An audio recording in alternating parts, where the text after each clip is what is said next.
2022년 인천 시민스타 강사 강연 페스티벌 본선을 시작하도록 하겠습니다. 지난 10월 17일 서면 심사를 통해서 최종적으로 26분이 올라오셨고요. 오늘 본선에는 23분이 참가하시게 되었습니다. 5분 강의 스피치로 이루어지고요. 전문 심사위원단의 평가로 10분이 선발되실 예정입니다. 더불어서 11월 23일 수요일에는 최종 3인이 결선에 진출하시게 되고요. 청중평가단과 전문심사단의 평가를 통하여 대상과 우수상을 시상하도록 하겠습니다. 그럼 지금부터 2022년 인천 시민스타 강사 강연 페스티벌 본선 시작하도록 하겠습니다. 네, 첫 번째를 소개해 드리도록 하겠습니다. 첫 번째 참가자분은 이진희 님이시고요. 문화예술 공연 분야입니다. 강의의 제목은 자신감 업 시니어 모델 워킹 누구든지 얼마든지라는 강의입니다. 안녕하세요. 시니어 모델 워킹 강사 이진희입니다. 안녕하세요. 지금은 모델을 많이 하지 않고요. 활동을 하지 않고 쇼는 1년에 한두 번 하고 있습니다. 지금은 하고 있는 거는 강의를 많이 하러 다니고 있습니다. 오늘 강의 자리에 서서 강의를 하게 되는데, 원래 저희가 시니어 모델 워킹 강의는 이렇게 제안 의도를 보고 PPT를 하거나 그러지는 않습니다. 시연을 합니다.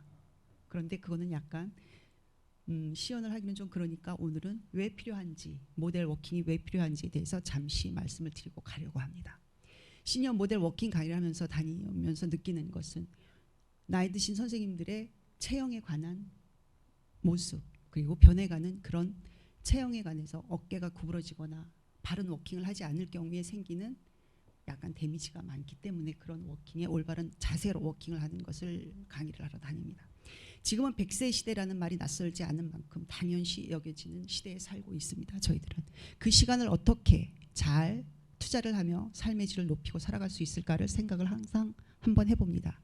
자존감을 회복하고 당당하게 노후 생활을 멋지게 할 수 있는 삶을 우리는 생각을 하죠. 어떻게 하면 될까? 우리는 모든 프로그램들이 엄청 많습니다. 자치문화센터나 평생학습관에 간다거나 보면 엄청 많습니다. 그 중에 하나가 모델 워킹이 하나에 끼어져 있습니다. 저는 정신적인 건강과 육체적인 건강과 소통의 장으로 나눠봅니다.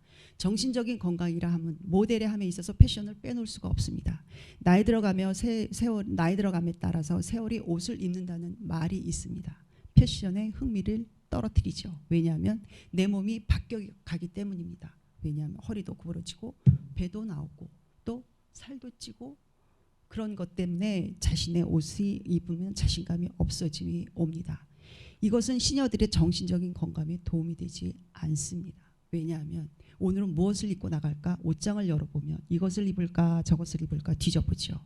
입어보면 맞지도 않고 작아지고 그럼 자신감이 없어진다. 물론 여기서는 뚱뚱하거나 날씬하거나 아니면 키가 크거나 작거나 이것을 말씀드리는 건 아닙니다. 뚱뚱해도 자신감은 분명히 올 수 있습니다. 이것을 저희들이 가르쳐 드립니다. 어떤 것으로? 바른 자세의 워킹으로 소모적이 감소시킬 수 있습니다. 시니어 모델 활동에 있어서 패션은 정말 빼놓을 수가 없습니다. 이것을 어떻게 관심을 갖게 해드릴 수 있는지 보여드리겠습니다. 나이 변화로 신체 변화로 따라옵니다. 나이는 변화시킬 수 없지만 변해가는 체형은 저희가 변화시킬 수 있습니다. 모델 워킹은 불균형한 체형, 교정 및 몸의 균형을 도움을 주는 건강하게 만들어 드릴 수 있습니다.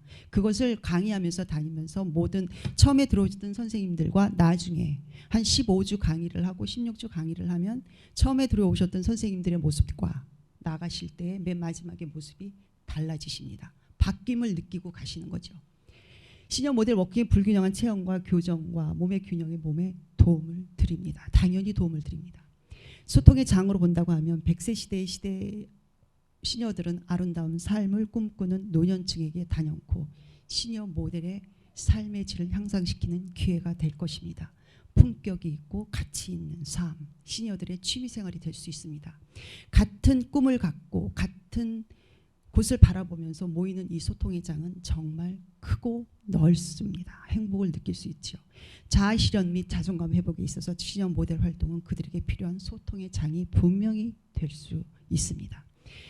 해외에서도 젊은 모델들이 정말 많습니다. 멋진 친구들이 많죠. 그렇지만 요즘에는 시니어들의 유명 디자이너 메인 모델로 런웨이를 질주하는 모델들이 많습니다. 우리나라도 마찬가지입니다. 왜 그러면 젊은 모델들이 아닌 시니어들을 쓰고 있을까요? 여기에는 제 생각에는 이렇습니다. 나이에서 오는 세월의 흐름, 여유로움, 여유 이런 것들이 아닐까. 중후함도 물론 남자분들은 중후함도 따라오죠. 젊은 모델분들이 많음에도 불구하고 패션계에서는 이런 분들을 찾는 것입니다. 이것이 바로 시니어 모델들입니다. 명품 브랜드 같은 곳에서도 시니어 모델들이 되게 많이 있습니다. 저기 맨 끝에 보이시는 분은 우리나라에서 지금 최고를 달리고 있는 김칠두 선생님이십니다. 저분은 젊은 친구들과 같이 쇼 런웨이를 서도 맨 앞장에 서서 가십니다. 런웨이를 할 때, 쇼를 할 때 우리들이 맨 앞에 서느냐 이 순서가 있습니다. 맨 앞에 서시는 선생님들의 메인은 정말 큽니다. 지금 시니어 모델의 김칠두 선생님이 그런 역할을 하고 계십니다. 이런 흐름 속에서 시니어 모델이 도전하는 수요가 정말 늘고, 그런데 시니어 모델은 누구나 다 할 수 있는 것은 사실 아닙니다. 체형, 교정, 워킹 연습, 체계적인 시니어 모델 교육을 받음으로 정말 올바른 워킹을 하고 올바른 자세로 얼만큼 워킹을 하느냐에 따라서 자신감도 오고 당당함도 옵니다. 제가 강의를 할 때 항상 이 말씀을 드립니다. 바른 워킹은 당당함을 오고 자신감이 오고 더불어 여기에는 자존감도 높일 수 있습니다. 그러니 여러분들도 바른 자세로 꼭 워킹을 당당하게 자신감 있게 하시기를 부탁드린다고, 그래서 삶의 질을 높이시라고 꼭 말씀드립니다. 이상입니다. 감사합니다. 네, 다음 두 번째 참가자분 소개해드리도록 하겠습니다. 인문학 분야의 장윤정 님이시고요. 강의 제목은 해외에서 슬기롭게 한 달 살기, 은퇴자들을 위한 해외에서 한 달 살기 도시 선택, 예산 짜기, 숙소, 일정 등을 짜는 노하우를 알려주신다고 합니다. 장윤정 님의 강연 시작하도록 하겠습니다. 여행 싫어하는 분 혹시 있으실까요? 없으시죠? 네. 수많은 사람들이 인생의 버킷리스트에 한 달 살기를 넣어놓고도 실제로 이렇게 많은 질문들을 하시면서 스스로 망설이는 경우가 많습니다. 그분들에게 오늘 제 얘기가 조금 도움이 됐으면 좋겠습니다.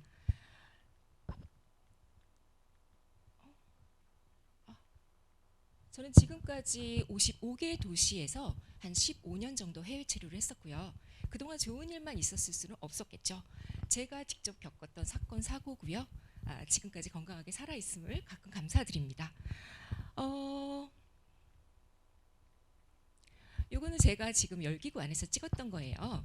한국에서 2명에 80만 원을 주고 예약을 하고 갔는데요. 현재 바로 이 열기구 밑에서 보니까 2명에 30만 원이더라고요. 자, 그렇다면 여러분들은 이런 사건 사고 그리고 바가지 어떻게 피해갈 수 있을까요? 제가 여행 전에 준비를 하는 6단계고요. 한 단계마다 하나의 홈페이지 또는 하나의 어플리케이션을 사용해서 쉽고 가성비 돋는 여행을 준비하고 있습니다. 여러분들이 부담 없이 첫 한 달 살기를 시작하고 싶으시다면 한국에서 쓰는 한 달의 생활비만으로도 가능한데요.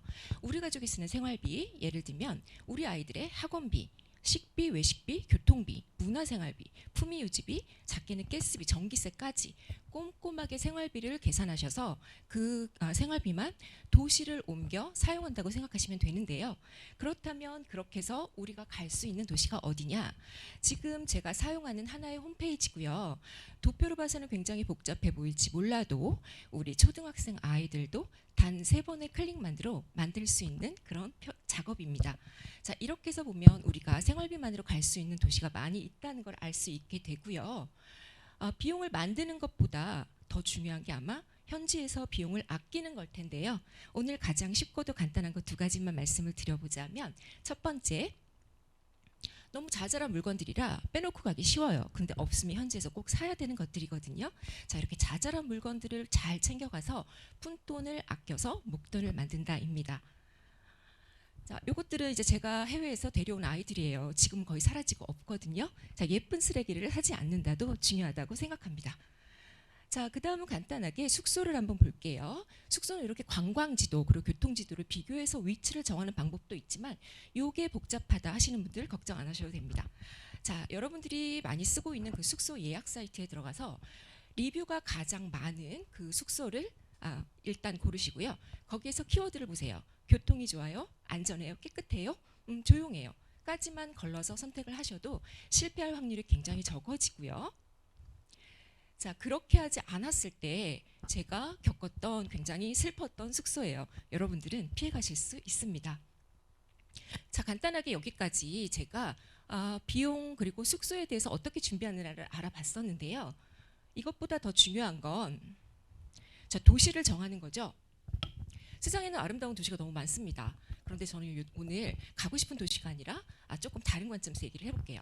여러분들은 모두 지금까지 10년, 20년, 30년을 한 분야에서 굉장히 열심히 우리 가족을 위해서 일해 오셨죠. 자, 모두 한 달 살기를 즐길 자격이 있으시고요. 자, 그렇다면 이왕이면 도시를 정할 때도 내가 출장으로 스쳐 지나갔던 도시 또는 내가 일해왔던 그 분야에 특화되어 있는 도시로 정하셔서 현재 도착했을 때 일반 관광객의 눈이 아니라 나만이 갖고 있는 전문적인 시각을 이용해서 자, 그 도시를 현지인처럼 살아보면서 한번 새롭게 해석을 해보세요. 여러분들에게만 보이는 특화된 틈새 시장이 보일 수도 있고요. 또는 그 모든 나의 생활을 기록으로 남겨서 SNS 사람들과 공유를 하다 보면 누가 알까요? 여러분에게 제2의 커리어의 기회가 될 수도 있습니다. 첫 번째 제가 보여드렸던 질문으로 다시 가볼게요. 영어. 오늘 제가 준비하는 과정에 영어 많이 나오지 않았었죠? 자, 현지에서도 그렇게 많은 영어가 필요한 건 아닙니다. 비용 잊지 마세요. 생활비로만 시작하기. 또 위험, 모르면 저처럼 당하고 알면 피해갑니다. 자, 어디서부터 시작할지 모르겠어요. 자, 빠른 시간 안에 강의실에서 저를 만나서 저만 따라와 주시면 됩니다. 여러분들이 스스로에게 시작도 하지 않고 스스로에게 두려움 또는 귀차니즘이나 울타리를 치는 경우가 많은데요. 자, 그렇게 하지 마시고 가능한 빠른 시간에 제2, 제3의 인생을 즐길 준비를 하게 되길 바라겠습니다. 준비한 내용 여기까지입니다. 감사합니다. 네, 박배아 님이시고요. 강의의 제목은 자신과 소유를 분리하세요. 건강한 정신을 소유하는 길이 이타 정신을 가지고 살아가는 것이라는 강의의 제목으로 박배아 님의 강의를 청해 듣도록 하겠습니다. 안녕하세요. 인천 시민 여러분. 저는 시민 강사 박배안입니다. 여러분들의 정신적으로 좀 더 건강한 소유자가 되기를 바랍니다. 아침마다 오면은 우리가 아침마다 일어나면 하는 일이 있죠. 먼저 머리를 단정하게 하고 그리고 또 거울을 보면서 면도도 보고 그리고 좀 더 옷이 단정한지 한번 살펴보기도 하고 또 기왕이면은 좋은 향수를 좀 비싼 향수를 이렇게 뿌려주면서 나 자신을 가꾸기도 합니다. 사람들은 이런 일을 할 때마다 사실은 다른 사람들이 어떻게 봐줄까라고 생각을 하는 거죠. 사실 그런 평가가 다시 나에게로 돌아오기 때문에 그렇습니다. 오늘 제가 입고 온 옷도 새로 사진 않았지만은 그런대로 나름대로 깨끗한 옷을 들고 왔습니다. 우린 사람들을 만날 때마다 좀 더 좋은 옷이나 좋은 차 이런 것을 가지고 다녀야만 사람들에 대한 좋은 평가를 받을 수 있다는 것을 알고 있습니다. 1억과 바꿀 수 있다면 무엇을 할 수 있을까? 요즘 돈 벌기 쉽지 않습니다. 돈을 벌고자 하는 이유는 나를 위한 것이지만 가족을 위한 것도 있고 또 다른 사람에 대한 평가에 대한 나 자신의 어떤 모습을 또 보여주는 것이기도 합니다. 좋은 집에 살고 있다. 나 이거 팰리스 살아. 이 정도면 말이 끝난 거거든요. 그래서 여러분 1억을 벌 수 있다면 1억으로 팰리스를 살 수 없습니다만은 그러나 1억으로 바꿀 수 있다면 무엇을 할 수 있을까? 네. 요즘 젊은 청년들이 이제 아르바이트를 합니다만 아르바이트를 해서 1억을 모으기는 어렵죠. 그래서 혹 우리 살다 보면은 지금 삶에 대한 지쳐 있고 또한 낙심과 절망 가운데 있는 우리 많은 사람들이 간혹 나쁜 선택을 하게 됩니다. 도둑이나 강도 또 심지어는 요즘 이 보이스피싱을 통해서 사람들이 다른 사람의 돈을 갈취하기도 합니다.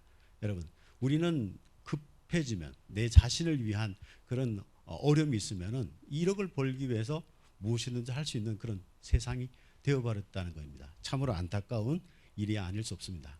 우리는 우리 자신이 있는데 우리 자신 외에 그 다른 뭔가를 더 화려하게 꾸미려고 합니다.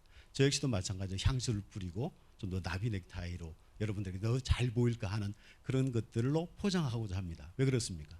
우리 이 세상에서는 그 외모로 사람들을 판단하기도 합니다. 제가 예전에 어떤 기관에 오전과 오후에 같은 일로 방문한 적이 있었습니다. 오전에는 급히 바쁜 바람에 이 옷을 이제 점퍼를 입고 갔습니다. 점퍼를 입고 갔더니 그때는 뭐 넥타이도 하지 않았죠. 이 점퍼를 입고 갔더니 이 담당자들이 좀 시큰둥하시 쳐다보더라고요. 얘기를 해도 이게 잘 안 돼요. 그래서 집으로 돌아와서는 다시 제 자신을 단정하게 꾸미고 머리도 좀 단정하게 하고 양복을 입고 넥타이를 메고 다시 갔습니다. 그런데 이상하게도 일사천리로 일이 진행되는 겁니다. 그래서 사람들은 외모를 보는구나. 그래서 모든 사람들은 그 외모를 가꾸는 것이 곧 자기를 위한 일임을 너무나 잘 알고 있다는 겁니다. 근데 사실 우리가 살다 보면은 이 외모와 자기 자신을 일치시키는 분들이 많이 있습니다. 내가 사장인데. 그러나 은퇴하면은 그 사장이라는 것에서 은퇴와 동시에 이 자괴감이나 또 괴리감을 느끼게 됩니다. 그래서 자기가 영원히 사장일 줄 알았는데 그렇지 않다는 겁니다. 이 직장에 있을 때는 밑에 있는 분들이 네 부장님 또는 사장님 이러지만 나오면은 그렇게 해주는 사람이 없는 거죠. 오늘 우리가 살다 보면은 우리가 갖고 있는 돈도 마찬가지입니다. 이 돈을 가지고 이제 잘 굴리고 또한 일을 하지만은 이 돈의 상실이 있을 때 사람들 극단적인 선택을 하게 됩니다. 신문에 보니까 한 사람이 이제 사업이 실패했어요. 근데 극단적인 선택을 한 거예요. 그런데 그의 통장에는 잔고가 2억이나 남겨져 있었다는 겁니다. 여러분, 자기 자신과 자기 자신을 자기가 갖고 있는 소유를 분리할 필요가 있습니다. 옛날 중국 고전에 열자 이런 얘기가 나옵니다. 조양자라는 사람이 사냥을 하기 위해서 불을 질렀습니다. 이 불을 질렀는데 거기에 한 사람이 뭔가 귀신 같은 것들이 왔다 갔다 한다는 겁니다. 그런데 보니까 자세히 보니까 사람이 나왔어요. 그 사람이 이렇게 물었습니다. 어떻게 당신은 불 속에서 살아나올 수 있었습니까? 이렇게 물어보는 겁니다. 그랬더니 뭐가 불이고 뭐가 나무고 이렇습니까? 이 이야기에 대해서 공자의 제자 자하가 이렇게 말합니다. 공자 말씀에 만물과 융합하는 사람은 돌이나 불도 그를 상하게 할 수 없다 이렇게 말했습니다. 우리가 갖고 있는 이 물질이 우리를 상하게 해서는 안 됩니다. 여러분, 좀 더 공동체를 위해서 남을 위해서 헌신하는 사람이야말로 정신적으로 더 건강한 사람이라는 것을 여러분들이 알아주시기 바랍니다. 감사합니다. 네, 다음 네 번째 참가자분을 소개해 드리도록 하겠습니다. 네 번째 참가자 분야는 생활 환경 분야로 이은숙님이시고요. 정리수납의 의미와 카페 같은 정리수납 방법을 소개하고자 하는 카페 같은 우리 집 정리수납이라는 강의로 강연해 주시겠습니다. 카페 같은 우리 집 정리수납 강의에 오신 것을 환영합니다. 반갑습니다. 강의 목차는 화면과 같습니다. 저의 강의를 들으신 분들은 이렇게 말씀을 하십니다. 속옷이 웃어요. 막 선생님 그리고 공간이 남아요. 그리고 물건을 살 때 이게 어디에 꼭 필요한지 어느 곳에 둘지 그리고 이것을 하나 사면은 어느 것을 버릴지 고민하게 돼요 라고 말합니다. 이렇듯 정리수납을 하면 소비 패턴이 바뀌어서 내 아이가 살아갈 지구 환경을 지키는 지킴이가 됩니다. 저는 그런 강의를 하는 사람입니다. 여러분 집에 감사를 해본 적이 있으실까요? 오늘 저녁에 댁에 가셔서 집안 곳곳을 쓰담쓰담 하시면서 집에 감사를 해보시기 바랍니다. 그러면 집이 훨씬 더 소중하다라는 생각이 들게 될 것입니다. 자, 여기 맛있는 음식이 정갈하게 놓여져 있습니다. 정리를 안 한다는 것은 저 음식을 아래와 같이 다 섞어 놓는 것과 같습니다. 그래서 정리를 해야 되는데요. 저 정리의 정자는 가지런하게 모인다. 가지런하게 모은다. 그리고 리자는 옥의 원석을 캐다가 갈고 쪼아서 필요 없는 부분을 버린다. 이라는 뜻이 있습니다. 그리고 여러분, 사람이 집이 없으면 노숙자가 되지요. 그리고 물건이 없으면 쓰레기가 됩니다. 물건이 없으면 뭐가 된다고요? 네, 쓰레기가 됩니다. 그렇게 물건이 쓰레기가 되지 않도록 자기 집을 만들어주는 게 수납입니다. 네. 정리를 하게 되면은 직장에서 환영을 받습니다. 그리고 사랑하는 사람과 더 돈독해지고요. 하고 싶은 일들을 하게 됩니다. 그리고 자신을 사랑하게 돼서 인생을 바꾸는 그런 힘을 갖게 됩니다. 자, 이불 정리를 한번 해볼까요? 옛날에 이불들은 두껍고 무겁습니다. 그래서 넓게 접어서 보관을 해야 했습니다. 그렇지만 요즘 이불은 가볍고 그리고 무겁지 않고 얇습니다. 그래서 이렇게 넓게 접어서 정리를 하면은 굉장히 불편함을 느낍니다. 그래서 좁게 접어서 쪽장에 정리를 하면 보기도 좋고요. 그리고 사용하기도 편합니다. 그리고 이 이불을 넣었던 공간에 옷을 100벌은 걸 수 있습니다. 그래서 공간이 확대가 됩니다. 자, 정리 강의를 듣기 전에 장롱 모습입니다. 보실까요? 다음 화면을. 자, 이렇게 변합니다. 감동이지 않습니까? 이렇게 변할 수 있다라는 게 저는 이렇게 변할 수 있다는 건 또 기적 같다라는 생각을 하게 됩니다.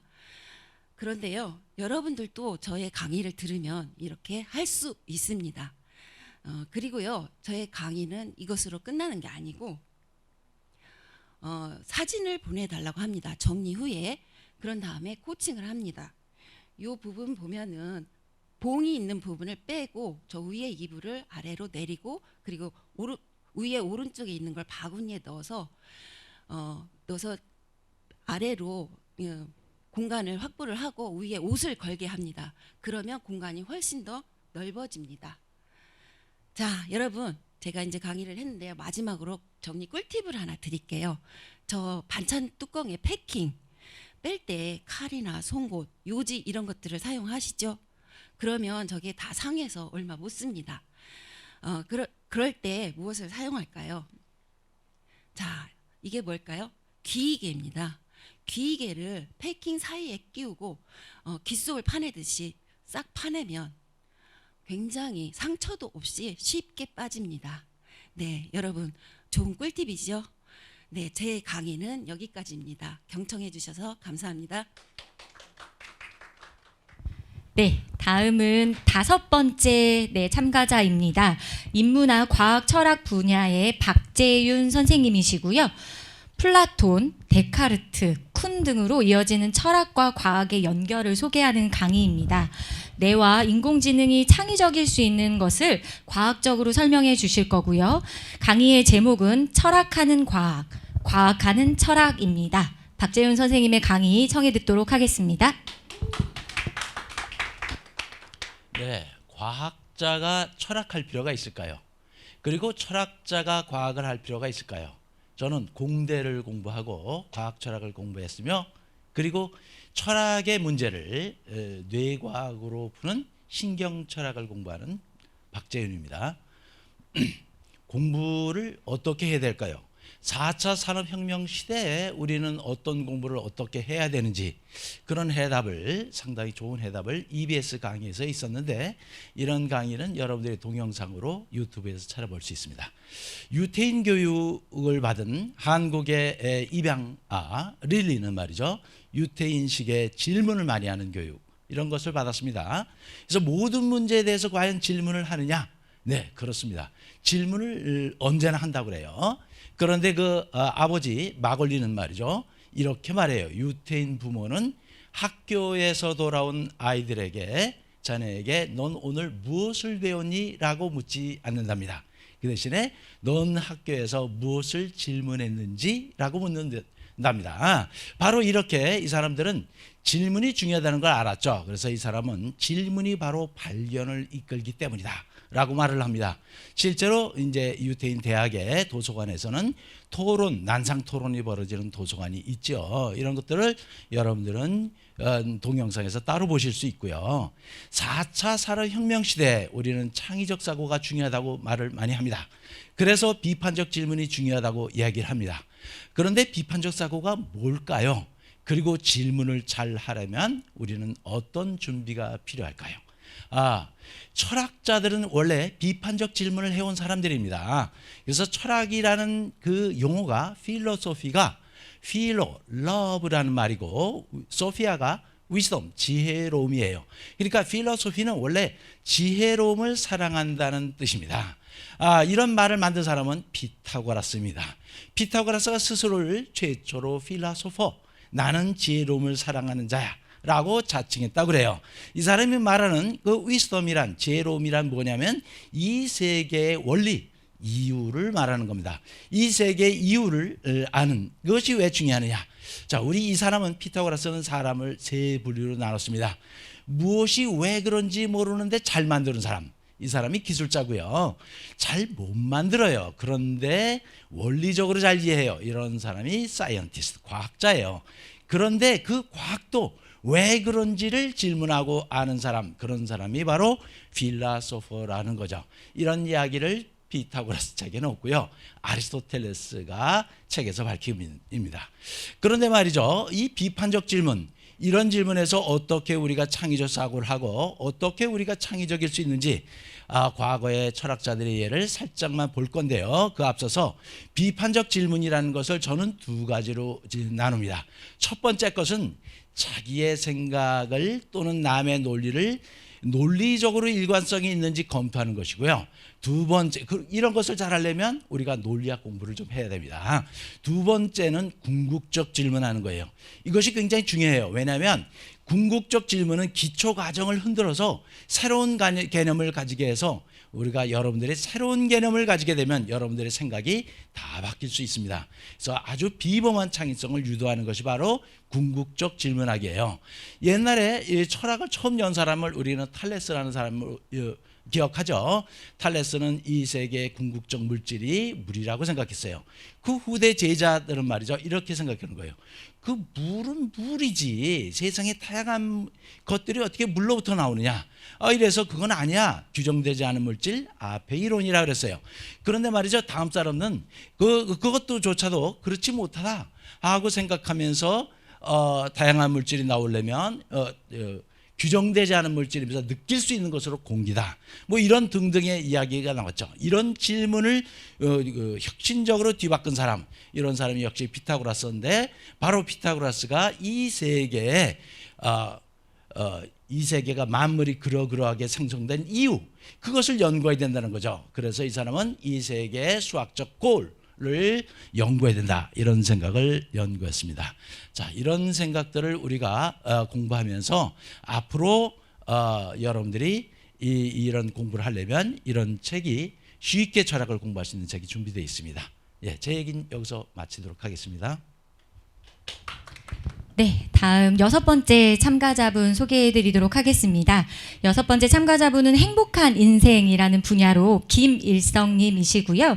불행한 일의 경험을 삶의 전환점이 되었던 강사님 본인을 소개하는 귀한 감춰진 축복이라는 강의 제목으로 강연을 시작해 주시겠습니다. 안녕하십니까. 감춰진 축복이라는 제목으로 오늘 이야기를 소개해드릴 김일석 강사입니다. 누구나 다 인생의 터닝 포인트를 갖고 있는데 그 중에 5번째 제게 터닝 포인트가 돼주고 그다음 선물이 되어준 수영을 가지고 오늘 어떻게 수영이 저에게 축복이 되었는지, 선물이 되었는지, 그리고 그 선물은 위장막을 쓰고 있는데 그 위장막을 벗겨내는 방법 2가지에 대해서 오늘 소개드리고 이야기를 마치도록 하겠습니다. 사실 축복의 시작은 12년 전 여기 가연산에서 시작됐습니다. 하이킹을 시작을 하면서 진달래가 아주 멋있게 펴 있죠. 그리고 가연산에서 하이킹을 시작하다가 내려오는 길에, 그러니까 탄력을 받아서 내려오려고, 탄력을 받아서 올라가는 길에 올라가려고 뛰어내려오다가 힘이 다 빠진 상태에서 불행하게도 제 다리를 종아리를 걷어차는 일이 생겼습니다. 안 넘어가나요? 그래서 근육 파열이라는 일이 생겨서 제가 부득이하게 병원에 가서 2주 동안 깁스를 하면서 치료를 받아야 했던 적이 있습니다. 그래서 2주 치료를 받고 난 다음에 바로 또 하이킹을 갈 수가 없었기 때문에 바로 이제 아라뱃길에 가서 조깅부터 워밍업 삼아 시작했습니다. 그래서 지금 가서 보니까 너무 걷기도 좋고 달리기도 너무 좋아서 마라톤을 시작하게 되었습니다. 그래서 하루에 한 15km 정도, 그다음에 1년에 한 365km 정도를 한 4, 5년 동안 하다가 또 장애물을 만나기 시작했습니다. 그게 뭐냐면 바로 미세먼지라는 장애물을 만나게 되었어요. 그래서 결국에는 또 많이 못하게 돼서 1년 내내 눈이 오나 비가 오나 바람이 불어도 할 수 있는 운동이 뭐가 있을까 생각하는 중에 바로 수영을 시작을 했고요. 그래서 수영을 발차기부터 시작해가지고 코로나 한 1년 또 못하게 되고, 그럼에도 불구하고 한 3, 4년 동안 하면서 지금은 1.5kg에서 한 2kg 정도를 매일같이 힘 안 들이고 지치지 않고 하는 수영인이 되었고요. 1년에는 한 480에서 한 500kg 정도까지도 가는 것 같습니다. 그래서 이렇게 수영이 저에게는 사실은 근육 파열이라는 안 좋은 일이 제게는 선물이 되어주고 인생의 축복이 되어준 지금 이야기를 소개해드린 거고요. 그 다음에 이 수영을 통해서 얻은 교훈을 통해서 여러분들에게 어떻게 이 축복이 위장막을 쓰고 있는데 그것을 벗겨내는 방법에 대한 이야기를 해드리도록 하겠습니다. 사실 수영장에 보시면요, 물속을 바라보면 뛰어들기 전엔 아무것도 없습니다. 장애물이 아무것도 없어요. 하지만 내가 뛰어드는 순간 엄청난 장애물이 생깁니다. 우린 그것을 저항이라고 합니다. 근데 그 저항을 우리가 극복을 해야 되면, 그러니까 100km 갔을 때, 100m 갔을 때, 200m 갔을 때, 300m 갔을 때, 1km 갔을 때, 2km 갔을 때 그때마다 장애물이 있습니다. 그 장애물을 다 극복해야 해내야만 여러분들은 힘 빼고 수영할 수 있는 사람들이 되고요. 또 그 외에도 또 많은 장애물들이 있습니다.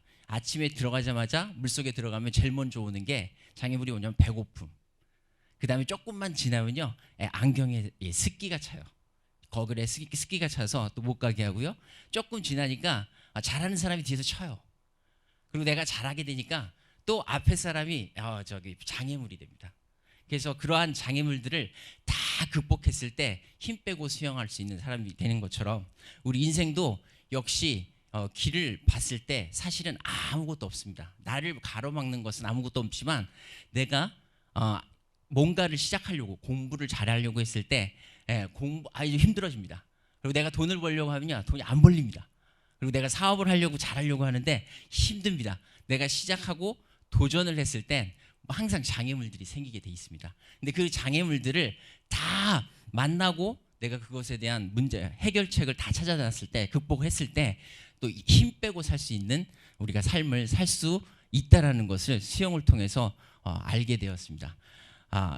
마지막으로 제가 이 수영을 통해서 그 위장막을 벗겨내는 방법에 대한 두 가지만, 쉬운 방법과 어려운 방법을 말씀드리고 이야기를 마치도록 하겠습니다. 수영을 잘하는 사람, 인생을 잘 사는 사람들이 공통점이 뭐냐면, 쉬운 방법이 뭐냐면요, 첫째, 두드리고 묻는 겁니다. 옆에 잘하는 사람이 있어요. 절대 안 물어봅니다. 그럼 여러분들은 10년을 해도 20년을 해도 수영을 절대 못합니다. 인생도 마찬가지고요. 그리고 마지막으로 언어와 그 다음에 수영에 세 가지 공통점이 있습니다. 이것이 사실은 어렵다면 어려울 수도 있고요. 실천하는 사람들에게는 어렵지 않은 거고요. 실천하기가 어려운 사람들한테는 굉장히 어려운 방법입니다. 세 가지 공통점을 마지막으로 소개해드리고 이야기를 마치도록 하겠습니다. 언어와 수영의 세 가지 공통점이 뭐냐면요, 첫째는 매일같이 쉬지 말고 해야 된다는 겁니다. 그 다음에 두 번째는 똑같은 거, 다른 거 아닙니다. 똑같은 것을 100번, 1000번, 10,000번 계속 반복하는 겁니다. 그리고 마지막으로 머리가 아닌 세포가 기억할 때까지 계속 연습하고 연습해야 우리는 힘 빼고 수영할 수 있는 사람이 되고 힘 빼고 사는 인생을 살 수 있게 됩니다. 지금까지 저희 이야기를 들어줘서 감사합니다. 네, 다음 7번째 참가자분을 소개해드리도록 하겠습니다. 과학기술 분야의 김호승님이시고요. 오늘 강연의 내용은 유튜브와 메타버스에 대한 이론과 그다음에 유튜브 메타버스를 통해서 얻게 된 것, 그리고 유튜브를 해야 하는 이유 등의 두 점, 그리고 유튜브라는 강연의 제목으로 김호승님의 강의를 시작하도록 하겠습니다. 네, 안녕하세요. 콘텐츠 천국 대표 김호승이라고 합니다. 만나서 반갑습니다. 네, 오늘 제가 여러분에게 전달드리려고 하는 내용은 유튜브에 대한 내용을 조금 전달드리려고 해요. 아마도 많이 들어보셨을 텐데 조금 다른 관점으로 한번 접근해 보도록 하겠습니다. 자, 여러분이 유튜브를 왜 해야 된다고 생각을 하시나요? 유튜브 해야 된다고 얘기를 많이 듣는데 왜 해야 되는지에 대해서 생각하는 사람들은 생각보다 많지 않더라. 이게 이제 제가 생각했던 거였습니다. 대부분 이런 생각 때문에요. 얘도 하고 쟤도 하고 내 친구도 하고 이 사람도 하니까 나도 해야겠다. 혹은 회사 대표가 시킵니다. 야, 요새 유튜브를 하면 돈을 벌 수 있대. 그러니까 너도 유튜브 한번 해봐. 우리 회사 한번 키워봐. 혹은 1원당 조회수 1원당 돈을 벌 수 있다. 1당 조회수 1원. 그래서 유튜브 해야 된다. 이런 이야기 정말 많이 들어보셨을 거예요. 근데 이렇게 접근하시면 유튜브 하다가 포기하게 됩니다. 재미가 없거든요. 제가 접근한 방식은 그래서 브랜딩으로 접근을 하자. 브랜딩으로 접근해서 수익을 만드는 방법을 생각한다면 그러면 좀 더 유튜버가 재밌을 수 있겠다. 이런 생각을 하게 된 거죠. 그러면 저는 어떤 채널을 좀 운영 중이냐? 첫 번째는 투잡을 알려주는 투잡남을 운영하고 있습니다. 구독자 3,300명 정도 있고요. 그리고 두 번째 채널은 디자인 천국이라고 영상 편집을 알려주는 그런 채널을 두 가지를 지금 운영하고 있어요. 이 두 가지를 통해서 저는 클래스 101의 N작 강의를 최근에 오픈을 했습니다. 네, 지금도 VOD로 소익을 얻고 있고요. 여러분이 클래스 101에 들어가셔서 투잡난 치시면 제 강의가 2개가 나옵니다. 또 경기 콘텐츠 코리아 랩에서 영상 편집 강의를 학생들을 대상으로 오프라인에서 진행할 수 있었고 경희대학교에서 온라인으로 또 애프터 이펙트 강의를 했습니다. 이제 네 번째는 소상공인진흥공단에서 진행했던 생활력신형 창톡톡이라는 사업이 있었는데 이 투잡남 이 내용을 가지고 지원을 했더니 사업 자금을 저에게 빌려주었어요. 이 네 가지는 사실 제가 구독자가 많아서도 아니고 다만 제가 저에 대한 브랜딩을 세웠기 때문에 가능했다. 이런 부분을 생각해 볼 수 있는 거죠. 그럼 제가 왜 그렇게 생각을 하게 됐냐? 여러분이 지금 A라는 시작점이 있다고 한번 생각을 해볼게요. 그리고 B라는 지점이 목표. 내가 성공하고 싶은 목표 지점이라고 했을 때 A에서 B까지 가는 직선이 필요합니다. 근데 이 직선은 점들이 모여서 보통 선이 만들어지게 돼요. 이 수많은 작은 점들이 모여야 하나의 선이 되고 그 선들이 모이면 면이 됩니다. 2차원으로 가는 거죠. 그러면 이것을 어떻게 접근했는가? 제가 영상 편집 강의를 했다고 말씀을 드렸잖아요. 디자인 천국 채널을 통해서 영상 편집을 했고 그 채널을 통해서 제가 강의를 할 수가 있었습니다. 그게 바로 면이라는 접근이었고 투잡남이라는 또 다른 면을 하나 또 만들었습니다. 이 두 개가 합쳐지니까 콘텐츠 천국이라는 저만의 기업이 탄생할 수 있었던 거죠. 그래서 성공이라는 도형으로 가기 위한 시작점이 바로 유튜브라고 볼 수 있는 겁니다. 뭐 점을 찍으면 여러 가지 뭐 메타버스, 블로그, 유튜브 등등 이런 브랜딩이 탄생하고 철학까지 갈 수 있는. 그래서 여러분이 반드시 유튜브를 해야 된다. 근데 왜 못할까요? 이유는 욕심 때문에 그렇습니다. 유튜브를 하면 무조건 광고료 받을 수 있어. 혹은 마케팅 툴 회사에서 하라고 하니까. 이거는 회사 대표의 욕심입니다. 네, 개인의 욕심과 회사의 욕심 그리고 마지막 유명해지는 것을 나의 인생의 최종 목표다라고 생각을 하는 거죠. 이런 욕심에서 비롯되기 때문에 대부분 유튜브를 하다가 못하겠어 이렇게 포기를 하게 되는 거예요. 근데 이것을 조금 다르게 생각을 한다면 내가 철학을 생각을 하고 또 나의 하나의 흔적을 찾아가는 방식으로 생각을 한다면 그렇다면 유튜브가 좀 더 우리에게 도움이 될 수 있다. 그래서 마지막으로 인생이라는 빈 도화지가 있다고 생각해 볼게요. 근데 여기 점이 없으면요 작품은 만들어지지 않습니다. 하지만 점이 생긴다면 여러분의 인생 브랜딩이 탄생하고 그것은 작품이 될 수가 있습니다. 그래서 여러분 브랜딩이라는 흔적을 남기고 성공의 이정표, 인생의 철학을 세워서 여러분만의 성공의 방정식 그리고 여러분만의 작품을 만들어 가셨으면 좋겠습니다. 그러니까 모두 유튜브 꼭 하셨으면 좋겠습니다. 감사합니다. 네, 다음 8번째 참가자분 소개해드리도록 하겠습니다. 인문학 동양사 분야의 문승용 님이시고요. 실크로드를 통한 동서문화 교류의 이동이 근대 사회를 거쳐 오늘날 국제 질서에 어떠한 영향을 미치는가 라는 제목으로 실크로드와 동서문명 교류 이야기라는 제목으로 문승용 님의 발표 청해 듣도록 하겠습니다. 네, 안녕하세요. 문승용입니다. 저는 중국 고전문학을 전공하였고 지금은 동서문명 교류사에 관심을 갖고 연구하고 있습니다. 오늘 제가 준비한 강의 내용은 실크로드와 동서문명 교류에 관련된 이야기입니다. 근래에 미디어의 발달로 인하여서 세계 각국의 문화가 단 몇 초 만에 지구 반대편까지 순식간에 전달이 되어 우리의 대중문화도 전 세계적으로 큰 사랑을 받고 있습니다. 그런데 과거에는 육로를 통해서 동서 각국의 문화가 전달되고 교류하였는데 그 루트가 바로 실크로드였던 것입니다. 그러한 측면에서 실크로드를 통해서 동서 각국의 문화와 문명이 어떻게 탄생하고 어떻게 교류 전파되었는가, 그리고 그것들이 오늘날에 이르러서 얼마나 큰 영향을 끼쳤는가 하는 점에 대해서 알아보기 위해서 이번 강의를 준비하였습니다. 실크로드는 본래 중국의 비단이 중국의 도시였던 장안을 출발하여 중앙아시아의 타클라마칸 사막을 넘어 지중해 연안에까지 이르는 일종의 상업 루트였다고 할 수 있습니다. 그런데 이것이 상업 교육에만 그쳤던 것이 아니라 이 루트를 통해서 동서양 각국의 문화와 문명이 교류하던 장이었다는 점에 주목할 필요가 있겠습니다. 서아시아의 경우 청동기와 유리의 제작, 천문학, 화학, 의학과 같은 과학기술, 그리고 우리가 오늘날 즐겨 먹는 정포도, 수박, 밀, 커피, 그리고 종말, 그리고 종교로서 기독교와 이슬람교 등이 실크로드를 통해서 인도와 중국으로 전해졌습니다. 인도의 경우 중세 유럽 사람들이 애호하던 후추와 설탕과 같은 향신료, 그리고 면화솜, 이들이 인도가 바로 원산지였었는데, 이들 가운데에서 면화솜은 영국의 산업혁명에 큰 기여를 하였고, 불교의 경우는 동아시아의 종교 문화에 큰 영향을 끼쳤습니다.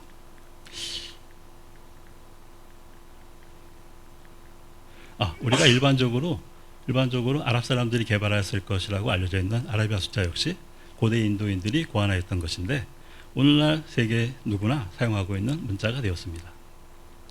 중국의 경우 실크로드의 주요 교육품이라고 할 수 있는 실크, 도자기, 차, 그리고 4대 발명품이라고 할 수 있는 종이, 인쇄술, 나침반, 화약, 이들 품목들은 실크로드를 거쳐서 유럽으로 전파가 되면서 중세 유럽이 산업혁명과 종교개혁을 통해서, 이를 통해서 중세 유럽이 근대 산업사회로 발전해 나가는데 커다란 기여를 하였다고 할 수 있습니다.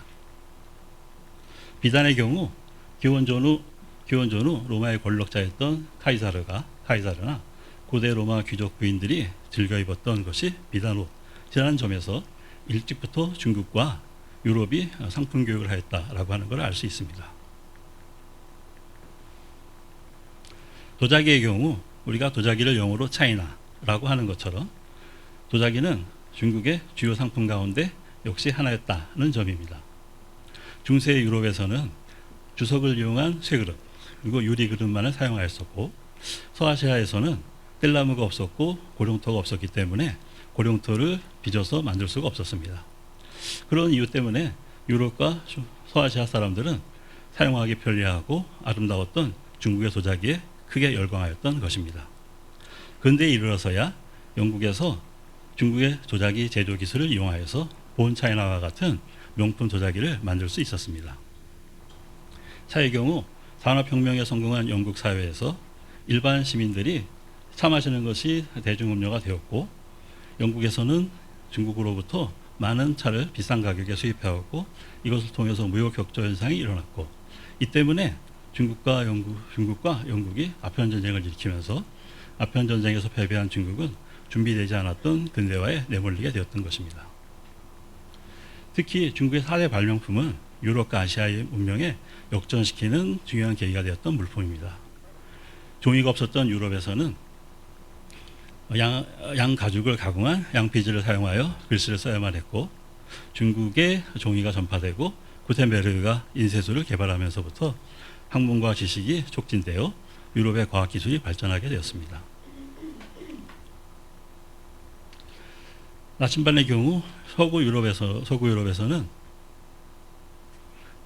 자석이 남부를 가리킨다라고 하는 속성을 몰랐기 때문에 나침반을 이용해서 먼 바다로 항해하는 것을 할 수가 없었습니다.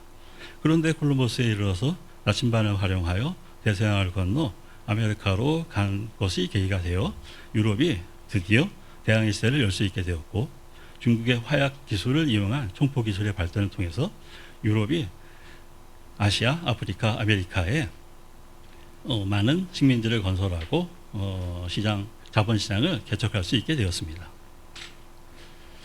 이 강의를 통해서 상품 교역로였던 실크로드를 통해서 동서양 각국의 문명과 문화가 어떻게 탄생하고 발전하였는가를 살펴보았고, 실크로드가 인류 문명사 발전에 커다란 기여를 하였다는 점을 알 수 있었습니다. 네, 이것으로서 강의를 마치도록 하겠습니다. 감사합니다. 네, 다음 참가자분 소개해드리도록 하겠습니다. 과학기술 분야의 김의중 님이시고요. 디지털 사회에 대한 이해, 의료 과학, 유전자 분석, 새로운 디지털 사회에 따른 새로운 비즈니스를 소개해 주실 거고요. 오늘 강의의 제목은 제4차 산업혁명 시대를 성공적으로 대처하는 방법입니다. 김의중 님의 강의 시작하도록 하겠습니다. 안녕하십니까, 김의중입니다. 오늘 제가 가져온 강의의 주제는 제4차 산업혁명 시대를 성공적으로 대처하는 법이 되겠습니다. 사실 제4차 산업혁명이라는 것은 우리나라에서만 쓰는 표현입니다. 미국을 포함한 거의 전 세계에서는 디지털 트랜스포메이션, 즉 디지털 전환이라고 하고 있죠. 사회는 지금 모든 것이 디지털화되어 가고 있습니다. 특히 코로나 이후에 그 속도가 어마무시하게 빨라졌습니다. 디지털이 신문명이요, 새로운 표준입니다. 표준이 바뀌면 우리도 바뀌어야 되지 않겠습니까? 그래서 디지털로의 전환이 가장 중요한 핵심이다, 이렇게 말씀드리는 것입니다. 이 강의의 대상은 디지털 시대에 대처하지 못해서 소외되고 낙오될 수 있는 40대 중후반 이후의 중장년층을 대상으로 하고 있습니다. 즉 디지털 네이티브가 아닌 디지털 교육을 받지 못하고 살아온 세대를 위한 강의가 되겠습니다. 이 강의의 목표는 이분들을 디지털에 익숙하도록 가이드하는 것뿐만 아니라 이들이 가지고 있는 그 소중한 경험을 소장시키지 않고 그거를 디지털과 접목시켜서 새로운 소득을 창출하는 방법까지도 알려드리는 그런 것을 목표로 하고 있습니다. 이게 메인 목표입니다.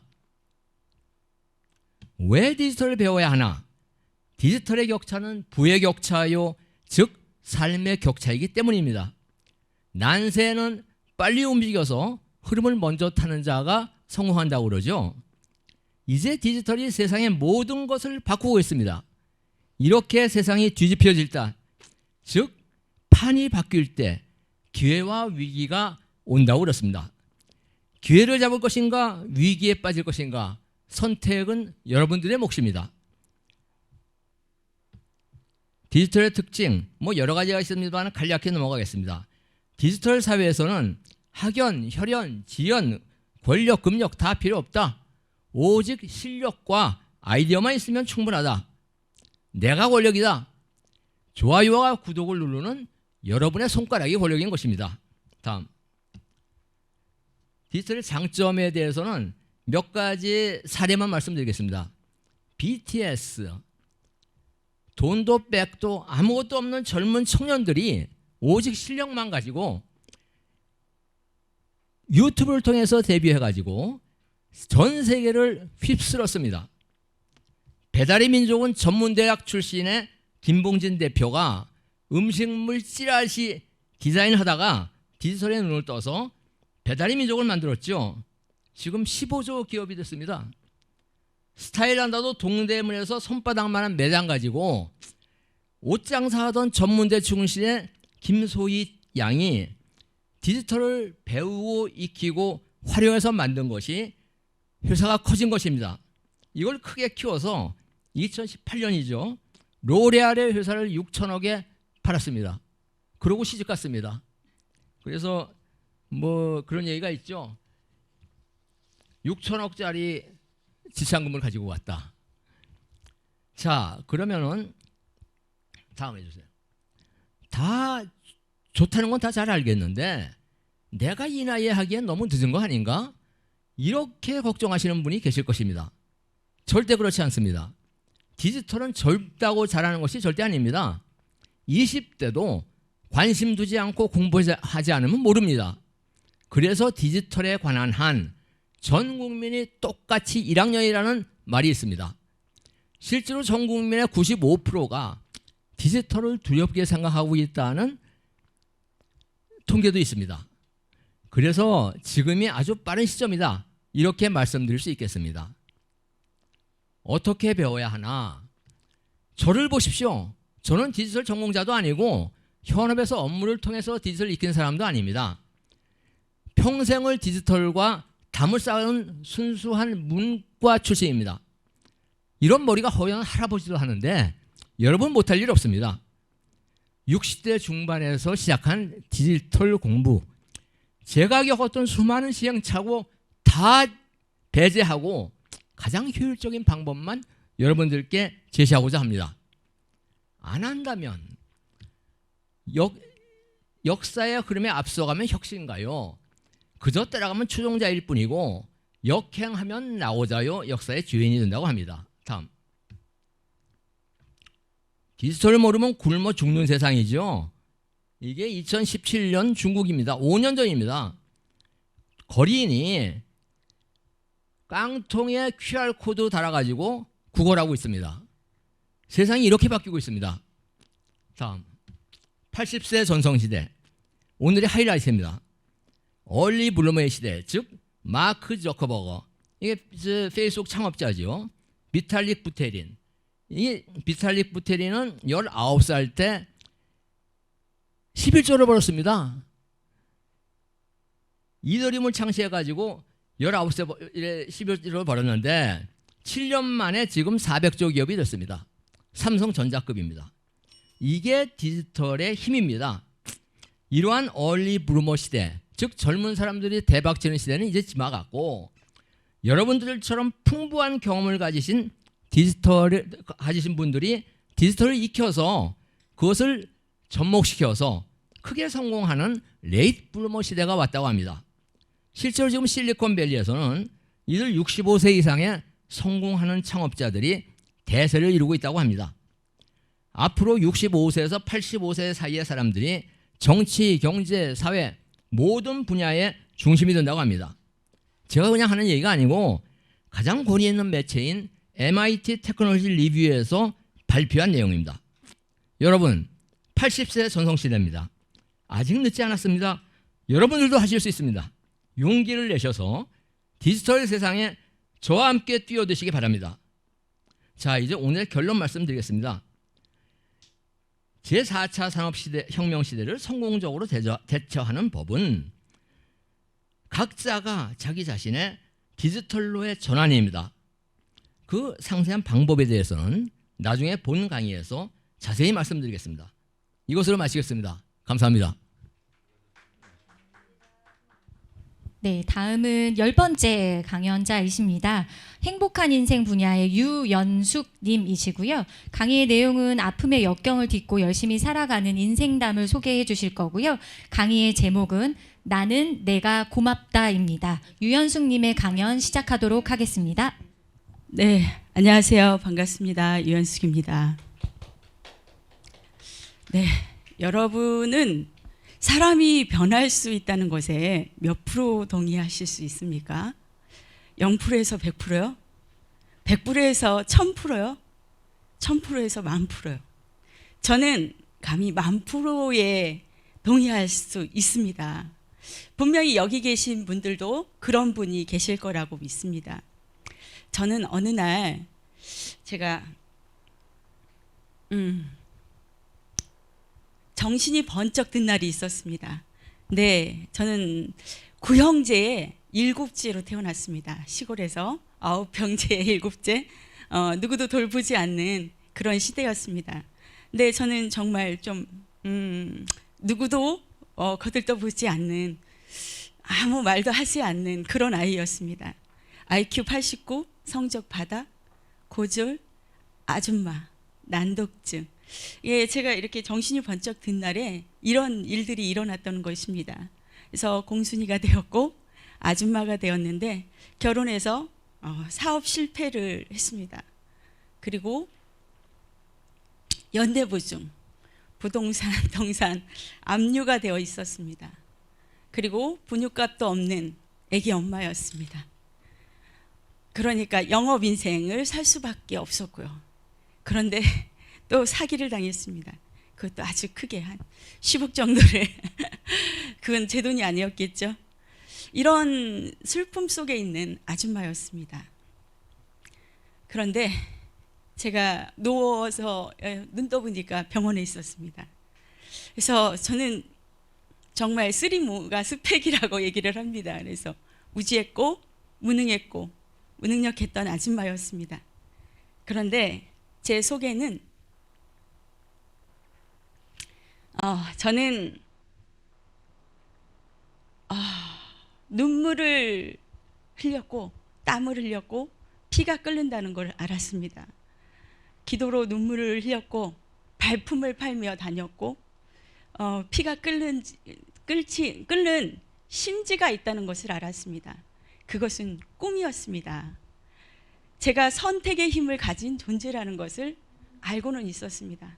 그러나 남들은 안 되는 거야, 안 되는 게 있는 거야, 이렇게 저에게 포기를 하라고 했지만 저는 포기하지 않았습니다. 그때부터 저는 다시 한번 눈물과 땀과 피에 꿈을 이루기 위해서 뛰어다녔습니다. 나 경영법을 찾았습니다. 그래서 그것은 방법이 아니라 법칙이라는 것을 알았습니다. 그래서 끌어당김의 결과구나라는 것을 제가 알았습니다. 그래서 저는 그 시작은 멋진 생각을, 멋진 말을, 멋진 행동을, 멋진 적자생존을, 이것이 또 연결이 되니까 꿈이었습니다. 그래서 이 꿈들을 적기 시작했고 뛰어다니기 시작했습니다. 그러니까 정말 되는 날이 있었습니다. 그래서 저는 대표 다시 이제 사업을 시작했습니다. 그리고 강의를 하기 시작했습니다. 그리고 작가가 되었고요. 나 변화경영 연구소로 강의를 하기 시작했고요. 방송을 하기 시작했고 공부도 했습니다. 이렇게 해서 코로나가 왔었는데 그 이후에는 이제 한 3년 동안 또 기부의 인생을 살았습니다. 저는 코로나가 힘들지 않았습니다. 오히려 저는 코로나를 통해서 코로나 수혜자라고 말할 수 있는 그런 기부 인생을 살았습니다. 그런데 올해부터 또 이렇게 조각을 할 수 있고 연기를 할 수 있고 신앙승을 할 수 있고 강의를 할 수 있는 기회가 또 찾아오기 시작했습니다. 그래서 저는 재능이 개발되는 것을 알았습니다. 그래서 마음에 힘을 주는 사람, 마음을 빛나게 해주는 사람이 되어 있었습니다. 삶과 함께 강의를 하고 삶과 함께 이렇게 사는 사람이 되었습니다. 그래서 내가 나를 사랑하지 못하면 아무도 사랑할 수 없더라고요.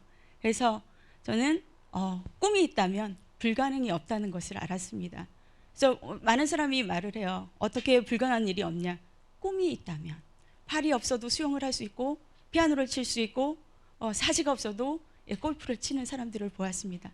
저 또한 이러한 일들에 동참을 하기 시작했고 하니까 이제 주변에서는 아무리 제 꿈을 짓밟으려 하지만 저의 꿈은 점점 커가기만 합니다.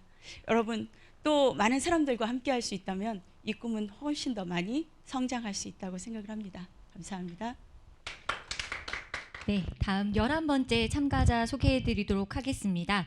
인문학 심리행복 분야의 유길성님이시고요. 감사할 때 우리 몸에서 일어나는 과학적, 심리적 변화와 감사 나눔 운동 경험 소개와 감사 나눔 방법 및 지속하는 힘에 대해서 강의를 해주실 거고요. 강의의 제목은 감사 나눔 운동으로 행복한 인천 시민입니다. 유길성님의 강의 시작하도록 하겠습니다. 안녕하십니까. 행복 코치 유길성 교수입니다. 저는 이 음악을 듣고 매일 아침에 일어납니다. 추가열 씨가 부른 행복해요 노래인데 제가 8년째 듣고 있습니다. 8년째 듣고 있습니다.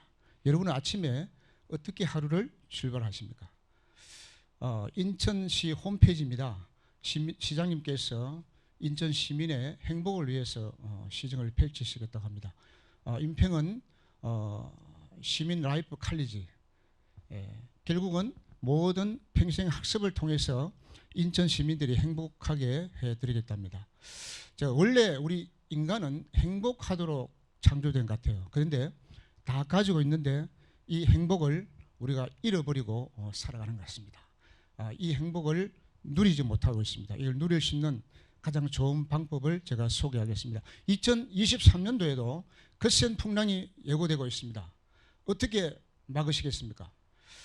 가장 강력한 백신을 맞으시는 겁니다. 이 백신은 바로 이겁니다. 아시겠습니까? 예, 감사 백신입니다. 감사 백신을 맞으면은 우리 몸에 긍정을 비롯한 이렇게 감사 면역 시스템이 형성이 됩니다. 그럼 외부로부터 어떤 질병이 어떤 어려움이 올지라도 능히 극복할 수 있는 거죠. 방법은 매일 감사를 쓰고 기록하는 겁니다. 이게 중요합니다. 잠자리에 들기 전에 하루의 일과를 두고 정리하면 됩니다. 자, 감사 백신을 하기 전에 과연 그러면 효과가 있느냐? 효과가 있습니다. 과학적인 증거도 있고 제가 직접 우리 대학에서 이 나눔 운동을 한 부분을 먼저 소개해 드리도록 하겠습니다. 드림 폴리 1, 2, 3입니다. 꿈을 가진 우리 폴리텍인이 실천해야 될 1, 2, 3입니다. 매일 하루 선행을 하자. 그리고 한 달에 2번 독서를 하자. 그리고 하루에 잠자리에 들기 전에 3가지 감사 얘기를 적고 하루를 마감하자. 그래서 결국은 감사로 행복한 우리 폴리텍인을 만드는 것입니다. 자, 내용은 이렇습니다. 그래서 제가 이 부분을 직접 학생들하고 함께한 그 결과를 말씀드리겠습니다. 학기 초에 학생들이 이렇게 안내를 합니다. 특강 OT를 통해서 안내를 하고 그리고 감사 노트를 만들어서 나눠주기도 하고 그리고 제가 직접 말의 위력을 실험하기 위해서 밥 실험되어서 곰팡이가 피었죠. 80일 실험했습니다. 차이가 있습니다. 말의 위력 대단합니다. 그리고 스승의 날 편지도 쓰고요. 제가 각 건물에 나무를 심어서 감사 열매를 주렁주렁 달게 하고 또 이 학생은 작년에 졸업한 학생인데 저에게 훈련을 받고 나가서 직장에서 이렇게 감사 일기를 쓰고 있었습니다. 1번, 2번은 평범한 내용인데 3번을 보시면은 화상을 입었는데도 더 큰 화상을 입지 않은 것에 감사하는 인스파이드 오브 그럼에도 불구하고 감사할 수 있는 우리 학생들로 바뀌었습니다. 예, 이런 내용들도 있습니다. 그리고 또 이 학생은 그림으로 이렇게 감사를 표현한 학생들도 있습니다. 예, 이런 활동을 제가 하고 있습니다. 이 내용은 12월 초에 선행 독서 감사 이 부분을 우리가 학생들하고 캠페인을 합니다. 그래 시상도 하고 이렇게 함께 기쁨을 나누고 합니다. 자, 감사일기 쓰는 방법은 이렇습니다. 여러분 노트를 준비를 해서 매일 지속해서 쓰는 겁니다. 그래서 잠자리에 들기 전에 모든 문장은 감사합니다로 마무리하면 됩니다. 자, 이분을 소개하셨습니다. 오프라 윈프리인데 어린 시절 불우하게 자랐지만은 46년간 감사 일기를 통해서 힘을 얻고 승리하신 분입니다. 자, 그러면은 저도 이 감사 일기를 2006년부터 지금까지 7년 동안 이렇게 기록하면서 행복하게 학생들과 생활하고 있습니다. 네, 저 노트를 준비해서 그럼 감사 편지 쓰는 법 특정한 날에 여러분 사랑하는 사람에게 아내에게 이렇게 편지를 쓰면은 굉장히 효과가 있습니다. 내 인생의 100가지 감사. 아내에게 여보 나의 남편이 되어서 고맙습니다. 내가 봉급을 주지 못해도 기다려줘서 감사합니다. 이렇게 쓰시면 됩니다. 생일날 선물해 보십시오. 강력한 효과가 있습니다. 예, 저도 이렇게 백감사를 이렇게 기록을 했습니다. 기록하면 좋은 점 많지만은 딱 긍정의 사람으로 변합니다. 그리고 이제 기업의 경력 실적도 올라갑니다. 이거는 지금 증명이 되고 있습니다. 그래서 감사 나눔 운동은 최고의 인성 교육이다. 저는 자부하고요. 범사에 감사하는 체질로 바뀌고 인천시가 행복도시로 변할 것입니다. 그리고 매사에 감사 안경을 쓰고 이렇게 사건을 바라보고 승리할 수 있습니다. 3주 3개월만 투자해 보십시오. 제가 이렇게 변했습니다. 이 당연한 것이 아니라 숨을 쉬고 내가 음악을 들을 수 있고 말할 수 있는 건 특별한 선물이거나 제가 이 운동하고 나서 이렇게 변했습니다. 그래서 이제는 아직도 감사 나눔 운동을 통해서 제가 여러분에게 제안하겠습니다. 여러분 감사 백신을 꼭 맞으십시오. 그리고 매일 감사 일기를 통해서 여러분의 삶이 행복한 삶이 되기를 행복 코치 유길성 교수가 여러분의 마중물이 되어 드리겠습니다. 함께해서 감사합니다. 네, 다음 12번째 참가자분 소개해 드리도록 하겠습니다.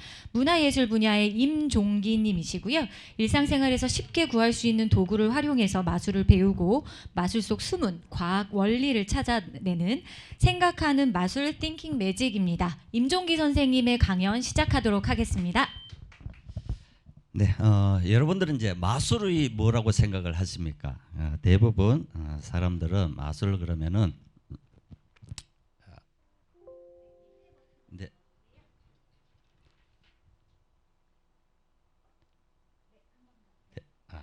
자, 마술 그러면 사람들은 대부분 속임수, 사기 혹은 거짓말이라고 이제 생각을 많이 하고 있습니다. 아이들이 마술을 보다가 부모님들하고 이제 같이 보다 보면 호기심이 생겨서 이제 질문을 하죠. 부모님들에게. 엄마, 이거 어떻게 하는 거야? 아빠, 저 마술 어떻게 되는 거야? 그러면은 부모님들은 명확하게 마술에 대해서 설명을 잘 못합니다. 그래서 가장 쉬운 말이 저건 다 사기야, 속임수야, 거짓말이야 이렇게 이야기를 해버리는 거죠. 그렇게 되면은 아이들은 마술을 볼 때 이렇게 보죠. 자, 하지만 마술은 단순 눈속임이 아니라 여러 가지 과학의 원리를 이용해서 사람들을 즐겁게 해주는 것이야라고 저는 이야기를 하고 있습니다. 자, 그래서 마술은 저는 과학이다라고 이야기를 하고 있습니다. 그래서 이제 저는 재밌는 마술가 그리고 교육적인 과학을 접목을 해서 새로운 컨텐츠를 만드는데요. 그것이 제가 하고 있는 바로 이제 싱크 매직이라고 해서 생각하는 마술입니다. 그 중에서 오늘 이제 여러분들과 함께 하고 싶은 게 이제 바로 고정관념인데요. 자, 이걸 한번 보시기 바라겠습니다. 자, 여러분들 이 매듭 혹시 다 하실 수 있습니까? 매듭요. 기본적인 매듭. 이 매듭 이름이 뭔지 아세요? 혹시? 우리가 늘상 많이 하는 매듭이지만은 이 매듭의 이름을 잘 모르시더라고요. 자, 이 매듭 이름은 옥매듭이라고 합니다. 자, 이 옥매듭은 우리가 가장 보편적으로 늘 평상시에 자주 하는 매듭이 바로 이 옥매듭인데요. 자, 이 옥매듭을 요즘 초등학교 3, 4학년 아이들이 못합니다. 못하는 아이들이 한 반에 한 60% 정도가 이 매듭을 못해요. 왜 못하냐고 이제 생각을 해보니 학교에서 안 가르쳐주고요. 집에서 부모님들도 이 매듭을 안 가르쳐줍니다. 자, 어릴 적에 보십시오. 애들 신발 뭘 신겨줘요? 찍찍이 신발부터 신겨주잖아요. 그죠? 그리고 조금 크면은 운동화 끈을 있는 걸 신겨주지만 끈은 누가 묶어줘요? 부모님들 다 묶어서 주고 아이들에게 운동화 끈 묶는 방법을 알려주지가 않습니다. 자, 그나마 태권도 도장 다니는 아이들은 도복대를 맬 때 처음 매듭이라는 것을 접하는데 이마저도 초등학교 저학년 애들에게 제가 마술을 가르치다 물어봤어요. 너 도복대 맬 줄 알아? 예. 그럼 이 매듭 할 수 있어? 아니요. 그러니까 인지 능력이 아직까지 도복대 매듭과 기본적인 매듭은 또 다르게 생각을 하더라는 거죠. 자, 이렇게 성장한 아이들이 중학생이 됐습니다. 중학생 아이들 중에서 자기 운동화 끈 못 묶는 아이들이 10% 이상입니다. 제가 지금 중학교 진로 체험 강의 가보면은 진짜 그런 아이들이 많아요. 자, 그러면은 자, 이 매듭에 대해서 이제 여러분들에게 한번 선생님들에게 이제 물어보겠습니다. 자, 선생님들은 이 매듭 다 하실 수 있죠? 예. 혹시 못 하는데 얘는 부끄러워서 손 못 드신 분 있을 수도 있습니다. 이따 걸립니다. 자, 여러분들은 다 이 매듭 다 하실 수 있다고 생각을 하고 지금부터 제가 우리 선생님들에게 한번 문제를 내보도록 하겠습니다. 자, 이 매듭 하시면 됩니다. 사진처럼 나눠 드신 끈을 갖고 저 매듭을 하시면 됩니다. 꼭 저렇게 하셔야 됩니다. 왜냐면은 꼭 저렇게 안 하고 저렇게 하라고 했는데도 불구하고 자기 팔을 묶는 사람이 꼭 나옵니다. 꼭 저렇게 하셔야 됩니다. 자, 그런데 한 가지 규칙만 지켜주십시오. 바닥에 딱 로프를 놓은 상태에서 제가 시작하면은 저 매듭을 하시면 되는데 규칙이 뭐냐? 끈을 매듭을 하기 위해서 끈을 잡는 순간 손과 끈이 본드로 붙었다 생각하시면 돼요. 손을 뗄 수가 없습니다. 손을 한번 잡은 손은 끈에서 놓을 수가 없습니다. 그 규칙 하나만 지켜주시고 저 매듭을 한번 해보시기 바라겠습니다. 네. 네, 바닥에 놓고 이제 시작을 하시는 거죠. 자, 바닥에 놓고 이제 시작하면은 이제 매듭을 하시면 됩니다. 자, 바닥에 놓으시고 이제 시작을 하시는 게 좋을 거예요. 자, 미리 잡고 시작하면은 제가 힌트를 드리자면은 아웃입니다. 잡고는 답이 안 나옵니다. 잡기 전에 생각을 해야 됩니다. 네. 자, 꼭 저렇게 해야 됩니다.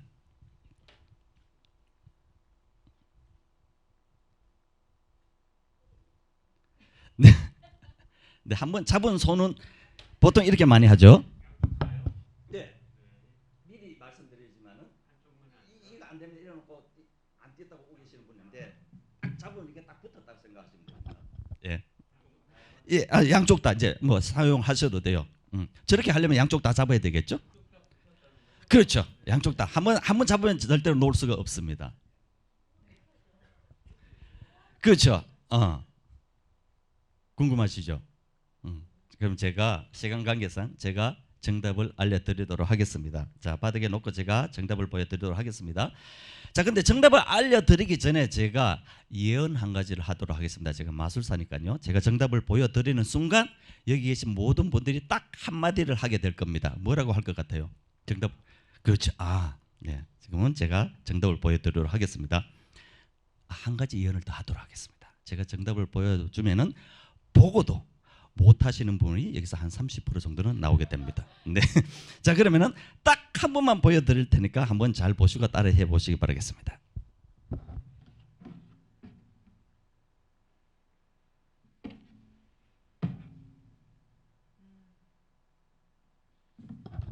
한번 해보시기 바라겠습니다. 제 예상은 30%였는데 이제 100% 이러면 이제 곤란한데. 자, 아무튼 자, 이 매듭 하나를 가지고 보통 이게 이제 문제를 냈을 때 잘 못 푸십니다. 왜냐? 우리는 평생 매듭은 이렇게만 해왔죠, 그죠? 꼭 한 번은 띄어야 돼요, 그죠? 근데 매듭을 할 때 떼지 않고 해볼 생각도 그리고 할 필요도 없었습니다, 그죠? 자, 하지만 우리가 조금만 관점을 바꾼다면은 매듭을 손을 떼지 않고 할 수 있는 방법이 또 있습니다. 자, 두 번째는 이렇게 하면은 요 사이로 이렇게 골감이 생기죠? 반대편을 잡아서 또 내리면 또 매듭이 됩니다.